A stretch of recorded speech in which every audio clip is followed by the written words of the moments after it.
अस्सलामुअलैकुम, आप देख रहे हैं के न्यूज एचडी। मैं हूं हारिस अली शाह गिलानी। चलते हैं आज की अहम खबरों की तरफ। ताज़ा तरीन खबरों से बाखबर रहने के लिए हमारा चैनल सब्सक्राइब कीजिए। सदर ममलिकत का आलमी कराटे चैंपियनशिप जीतने पर शाज़ेब रिंद को 10 करोड़ रुपए का चेक। सदर ममलिकत आसिफ अली जरदारी ने सिंगापुर में आलमी कराटे चैंपियनशिप जीतने पर शाज़ेब रिंद को 10 करोड़ का चेक दिया है।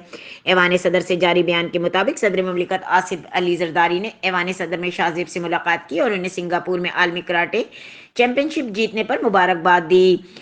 बयान के मुताबिक सदर ममलिकत और वजीर आला बलूचिस्तान मीर सरफराज बुगटी ने शाज़ेब रिंद को इनकी शानदार कामयाबी पर 10 करोड़ रुपए का चेक दिया। सदर ममलिकत ने सिंगापुर में कराटे के खेल में मुल्क का नाम रोशन करने पर शाज़ेब रिंद की तारीफ करते हुए कहा कि बलूचिस्तान के नौजवानों में बेपनाह टैलेंट है जिन्हें मौके देने की जरूरत है। उन्होंने कहा कि खेलों के शोबे में नौजवानों की हौसला अफजाई करना जरूरी है।